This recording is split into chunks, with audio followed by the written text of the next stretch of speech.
반갑습니다. 유태인 목사입니다. 오늘은 요한계시록 18장을 통해 마지막 바빌론 멸망에 대한 말씀을 함께 살펴보도록 하겠습니다. 지금까지 요한계시록 강의를 진행해 오면서 마지막 바빌론에 대해서 간략하게 여러 번 말씀을 드렸는데, 강의를 잘 들어오셨다면 아마도 쉽게 이해가 되리라 생각됩니다. 그럼 1절부터 함께 살펴보자면, 2일 후에 다른 천사가 하늘에서 내려오는 것을 보니 큰 권세를 가졌는데 그의 영광으로 땅이 환하여지더라. 자, 여기 2일 후에 라는 말은 앞에 17장에서 본 장면을 말하는 것이고, 이제 큰 성 바벨론에 대해서 말씀하시기 위해 다른 천사가 내려오고 있는 것을 보았다, 그 말을 하고 있는 것이죠. 2절입니다. 힘찬 음성으로 외쳐 이르되 무너졌도다 무너졌도다 큰 성 바벨론이여, 귀신의 초소와 각종 더러운 영이 모이는 곳과 각종 더럽고 가증한 새들이 모이는 곳이 되었도다. 자, 여기에 보면 이 큰 성 바벨론이 평소에 어떤 성이었는지를 잘 보여주고 있는데, 이 큰 성 바벨론은 먼저 귀신의 처소였다는 거예요. 이 말은 온갖 잡신, 잡종교들의 집합체라는 것이고, 이런 처소에는 온갖 귀신들이 모이기 마련입니다. 그래서 각종 더러운 영이 모이는 곳과 각종 더러운 귀신들이 모이는 곳이 큰 성 바벨론이고, 여기 또 더럽고 가증한 새들이 모이는 곳이다. 여러분, 새들 중에서 실제로 가장 더러운 새가 뭐냐면 독수리입니다. 왜냐하면 주검이 있는 곳에 독수리가 있으니까. 그래서 청소 동물로서 죽은 시체를 뜯어먹고 사는 새가 독수리인데, 물론 독수리의 종류에 따라 조금씩 다를 수는 있겠지만 주검을 주식으로 먹으면서 환경 미화를 하는 새는 독수리밖에 없어요. 그래서 성경은 주검이 있는 곳에 독수리가 있다, 그렇게 말하고 있는 것이고, 독수리가 더럽기는 가장 더러운 새이고 가증한 새입니다. 그런데 여러분, 미국에 국조가 있죠. 국조가 뭔지 아십니까? 독수리입니다. 3절입니다. 그 음행의 진노의 포도주로 말미암아 만국이 무너졌으며, 여러분, 여기 음행의 진노의 포도주가 뭐냐면 2절에 이어지는 내용인데, 온갖 귀신의 처소들에 모인 종교 행위들을 말하는 것입니다. 그러니까 요한계시록 17장에 나오는 음녀가 만국 종교의 수장이 되어서 이 큰 성 바벨론 땅에다가 온갖 귀신의 처소를 만들고 종교적으로 더러운 행위를 행하면서 음행의 포도주에 취해 있다는 거예요. 그래서 3절을 계속 보면 또 땅의 왕들이 그와 더불어 음행하였으며, 자, 그러니까 온 세계 왕들이 다 여기 큰 성 바벨론, 적그리스도의 왕국과 동맹을 맺고 거기에 있는 또 다른 짐승, 곧 거짓 선지자들과 우상 숭배에 함께 동참했다는 겁니다. 그리고 땅의 상인들도 그 사치의 세력으로 치부하였도다 하더라. 자, 여기 땅의 상인들이 나오는데 오늘날 무역하는 사람들을 말하는 것이에요. 나라가 먹고 살기 위해서 적그리스도의 나라와 동맹을 맺고 또 적그리스도의 등에 탄 음녀, 곧 만국 종교의 수장과 교류를 안 할 수가 없습니다. 먹고 살기 위해서는. 그래서 앞으로 세계 경제가 어떻게 흘러가게 되는가, 이런 것을 볼 수 있는 우리에겐 안목이 있어야 되는데, 제가 책을 하나 추천해 드리자면 경제 저격수의 고백이라는 책이 있는데 1권, 2권 둘 다 추천하니까 꼭 한번 읽어보시기 바랍니다. 이 책은 한편으로는 국가적으로 큰 돈을 벌기 위해서는 미국의 유대인들, 이들이 온 세계의 경제와 금융시장을 장악하고 있으니까 미국의 유대인들과 프리메이슨 그리고 일루미나티 같은 단체들과 손을 잡아야 큰 돈을 벌 수 있다는 것을 보여주고 있고, 또 한편으로는 이들이 어떤 방식으로, 이 유대인들이 어떤 방식으로 세계 나라의 경제를 침탈해 갔는가, 이런 것을 여실히 보여주고 있는 책이에요. 참회록 같이 쓴 책인데, 이 책을 쓴 사람이 유대인들의 경제 저격수가 되어서 남의 나라의 경제를 어떻게 침탈했는가 하는 것을 여실히 보여주고 있는 책입니다. 그런데 나온 지는 좀 오래되었어요. 1권은 2005년도에 나왔고 2권은 2010년도에 나왔어요. 그런데도 제가 추천하는 이유는 유대인들의 방식이 그때나 지금이나 거의 비슷한 방식으로 나라의 경제와 금융을 침탈하고 있기 때문입니다. 그래서 꼭 한번 사서 읽어보시길 바랍니다. 4절, 또 내가 들으니 하늘로부터 다른 음성이 나서 이르되 내 백성아 거기서 나와 그의 죄에 참여하지 말고 그가 받을 재앙들을 받지 말라. 자, 여기 다른 음성이 나오는데 이 음성이 혹 예수님의 음성이 아니겠는가? 지금 한 천사를 통해서 18장에 일어날 일을 알려주고 있는데 이 천사의 음성이 아닌 다른 음성이 내 백성아 거기서 나와 그의 죄에 참여하지 말고 그가 받을 재앙들을 받지 말라. 여러분 얼마나 간곡한 음성입니까? 제가 읽기는 이렇게 읽었지만 여러분 이사야서 52장 11절에 보면 너희는 떠날지어다 거기서 나오고 부정한 것을 만지지 말지어다 그 가운데서 나올지어다 여호와의 기구를 매는 자들이여 스스로 정결하게 할지어다 이런 말씀이 있는데 이게 바벨론에서 나올 때 하신 말씀이거든요. 그 구약의 바벨론. 그래서 앞으로 이 큰 성 바벨론이라는 적그리스도의 성과 함께 동행하며 그의 죄에 참여하면서 우상 숭배와 음행에 함께 동참하게 되면 이 큰 성 바벨론이 받게 되는 재앙을 거기서 함께 받게 될 것이다. 그런 말이에요.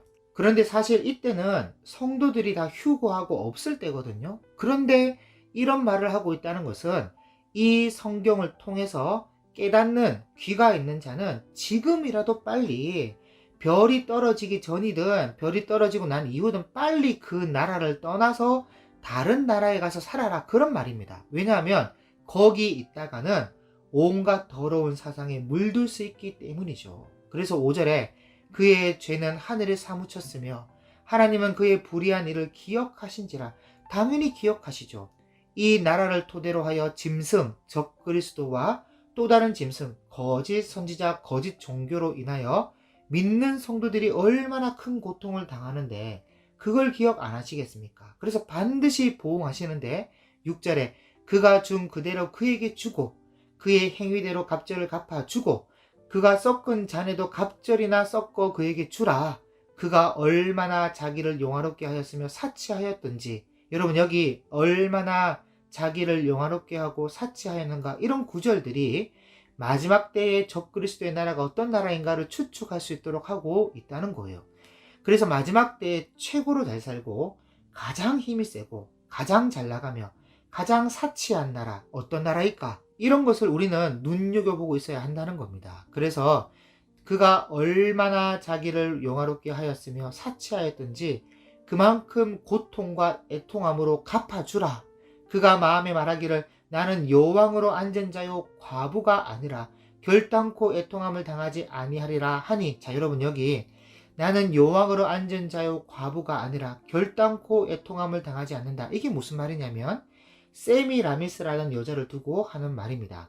그러니까 바벨론의 태생이 창세기 10장과 11장에 니무롯과 니무롯의 아내인 세미라미스라는 여자로부터 시작된 나라예요.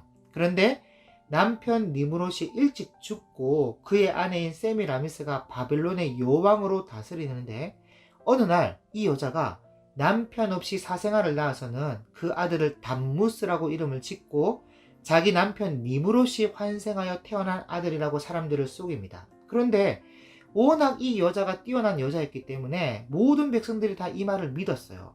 그래서 이때부터 자신을 여신으로 신을 낳은 어머니로 자기를 높이고 남편이 환생하였다는 환생설을 만들고 아들 담무스를 위해 애국하는 종교 행위도 만들고 하여튼 이때부터 태양신, 루시퍼 사상, 루시퍼 종교가 시작되는데 이 모든 더러운 사상이 바벨론에서 시작되었습니다. 그래서 자기는 바벨론의 요왕이고 과부가 아니다. 왜냐? 남편이 환생하여 태어났으니까. 그래서 자기 아들 담무스와 나중에 엄마인 이 세미라미스가 결혼합니다. 결혼. 뭐 어쨌든 여기에 대해서는 제가 스가랴서 강해를 진행하면서 충분히 설명해 놓았으니까 제 유튜브 재생 목록 간추린 성경 강해에 들어가서 스가랴서 성경이의 5장 6장 파트 영상 12분 35초부터 시청하신다면 요한계시록 18장 7절 9절이 완전히 이해가 될 것입니다. 7절 끝부분입니다. 나는 여왕으로 앉은 자요 과부가 아니라 결단코 애통함을 당하지 아니하리라 하니 그러므로 하루 동안에 그 재앙들이 이르니니 곧 사망과 애통함과 흉년이라. 그가 또한 불에 살라지리니 그를 심판하시는 주 하나님은 강하신 자이심이라.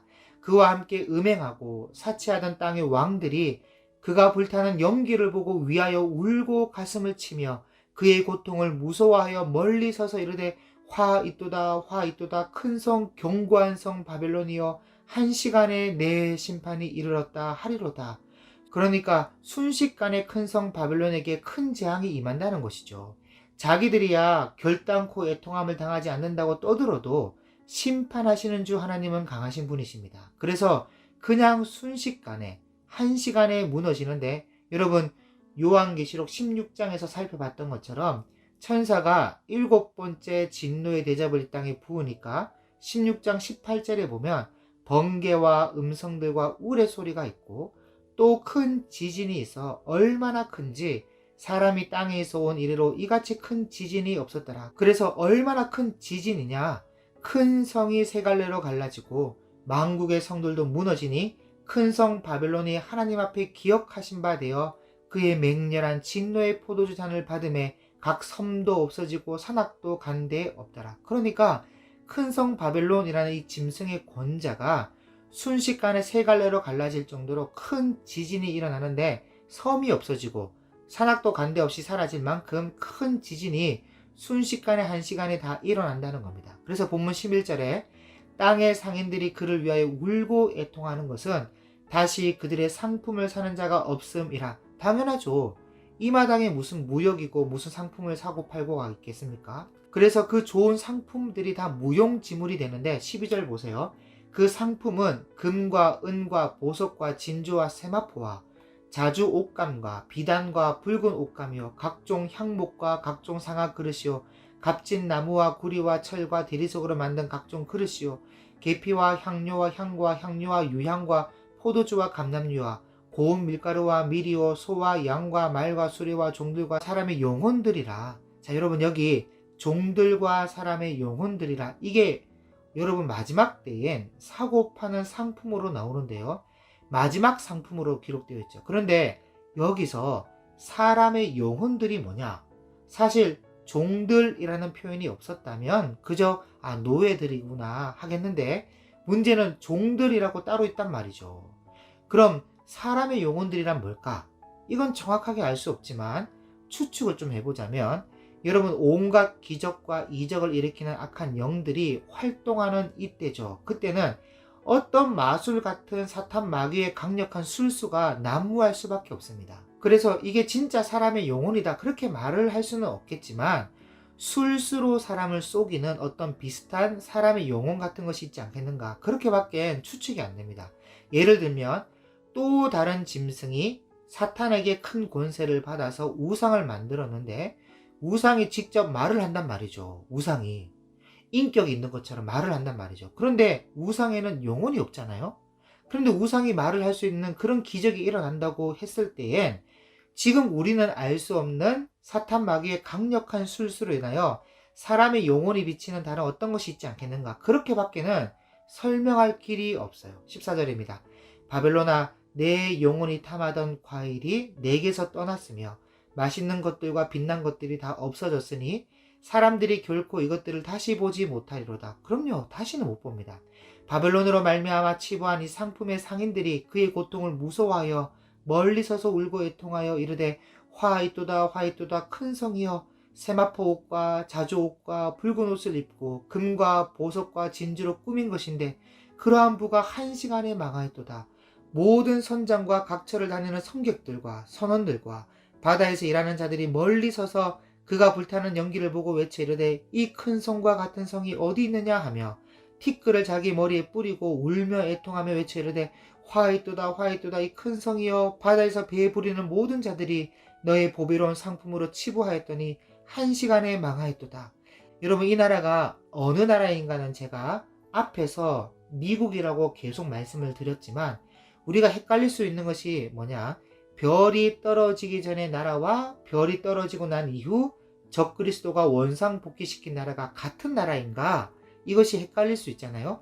분명히 별이 떨어지기 전의 세상과 별이 떨어진 이후의 세상이 많이 달라질 것인데 바벨론은 다른 나라일 수도 있지 않겠는가, 그런 생각이 들 수 있단 말이죠. 그런데 제가 보는 관점에서는 적그리스도의 나라 곧 마지막 바벨론은 별이 떨어지기 전의 세상이나 별이 떨어지고 난 이후의 세상이나 그 나라는 똑같다고 봅니다. 오히려 별이 떨어짐으로 확연히 드러나게 되는 거예요. 왜냐하면 적그리스도가 엉망이 되어버린 세상을 원상복구시킬 때 아무 나라에 가서 원상복구시키는 것이 아니라 원래부터 북이 영화가 극에 달아 있고 세상 모든 나라의 인프라가 한 곳으로 모이게 된 나라를 다시 원상복구시키는 거예요. 여러분, 그럴 수밖에 없는 것이 원상복구를 시킬 수 있는 모든 과학기술과 재료와 인프라가 한 곳에 집중되어 있어야만 보다 쉽게 원상복구시킬 수 있기 때문이죠. 그래서 제가 지금 현재 온 세상을 쥐락펴락하는 나라인 미국이 마지막 바벨론이다, 그렇게 말을 하고 있는 것인데, 물론 말은 그렇게 했지만 다른 나라가 올 수도 있겠죠. 그런데 지금으로 봤을 땐 미국으로 밖엔 설명할 나라가 없습니다. 20절, 하늘과 성도들과 사도들과 선지자들아 그로 말미암아 즐거워하라. 하나님이 너희를 위하여 그에게 심판을 행하셨음이라 하더라. 그러니까 심판이라는 것이 적그리스도와 거짓 선지자들과 그의 터가 되어준 큰 성 바벨론까지 다 한 통속이니까 한 번에 다 심판하시는 것이죠. 이에 한 힘센 천사가 큰 맷돌 같은 돌을 들어 바다에 던져 이르되 큰 성 바벨론이 이같이 비참하게 던져져 결코 다시 보이지 아니하리로다. 이게 진짜 끝입니다. 바벨론은 다시는 역사 속에서 일어나지 않아요. 그래서 마지막 바벨론이다, 그런 말을 쓰고 있는 것이죠. 22절, 또 검은 곳 타는 자와 풍류하는 자와 퉁소 부는 자와 나팔 부는 자들의 소리가 결코 다시 네 안에서 들리지 아니하고 어떠한 세공업자든지 결코 다시 네 안에서 보이지 아니하고 또 맷돌 소리가 결코 다시 네 안에서 들리지 아니하고 등불빛이 결코 다시 네 안에서 비치지 아니하고 신랑과 신부의 음성이 결코 다시 네 안에서 들리지 아니하리로다. 너의 상인들은 땅의 왕족들이라. 너의 복술로 말미암아 만국이 미혹되었도다. 자, 여러분, 여기 너의 상인들은 땅의 왕족들이라, 이 말은 사실 사도 요한 당시에는 상상도 할 수 없는 말이에요. 왕이 어떻게 무역을 하고 장사를 하면서 한 나라의 경제를 위하여 발품을 팔고 그렇게 하겠습니까? 전혀 그렇게 하지 않았어요. 그런데 오늘날은 대통령이 경제 성장을 외치지 않으면 대통령이 될 수 없을 뿐 아니라 대통령이 되면 반드시 바이어의 역할을 잘해서 나라와 나라 간의 무역 외교를 잘 이뤄가고 경제 외교를 통해서 나라의 경제 성장을 이뤄야만 국민들에게 인정을 받는 그런 시대가 되었습니다, 지금. 그리고 앞으로는 이게 더욱 심해질 거예요. 그리고 앞으로 한 나라의 모든 무역이 집중될 겁니다. 그래서 그 한 나라에 잘 보여야만 국가 자체가 먹고 살 수 있는 그런 시대가 올 건데, 여러분, 그때는 전쟁과 기근과 온갖 기후변화와 함께 세계 경제와 금융과 과학기술과 하여튼 한 나라의 모든 권력들이 점점 집중되어 가는 시기가 올 거예요. 그때 적그리스도가 내가 온 세상을 지배하겠다 하면서 짠 하고 나올 수 있는데, 그래서 준비를 다 마쳐놨는데 딱 그때 하나님께서 진짜 마지막으로 회개할 기회를 주기 위해 하늘의 별이 떨어지는 겁니다. 그래서 모두 다 부셔놓고 회개하라 하시는 건데, 이때 회개하고 돌아오면 천사들이 이마에 구원의 인을 치는 것이죠. 그래서 이 회개할 수 있는 기회가 3년 6개월인데 이때 두 증인이 와서 이스라엘 백성들을 위해 마지막 회개할 기회를 주고, 우리는 아마도 어느 시점인지는 모르겠지만 미디어를 통해서 두 증인의 사역을 목도하게 될 것입니다. 그때 한쪽에서는 적그리스도가 마지막 바벨론 나라를 완전히 원상복구시키는데 그 기간이 두 증인이 사역하고 있는 3년 6개월과 겹치는 기간이고, 완전히 원상복구시킬 때쯤에 이 적그리스도가 두 증인과 싸워서 이기게 됩니다. 그 이후로 적그리스도가 하나님을 비방하면서 다시 3년 6개월과 성전을 짓밟을 수 있는 허락된 기한을 누리는데, 그때 거짓 선지자들의 무리들, 거짓 종교들, 또 다른 짐승이라는 것들이 와서 말하는 우상을 만들고 성도들을 박해하고 죽이고 하는데, 이 기간 동안에 7 나팔 재앙이 이 땅에 임하게 됩니다.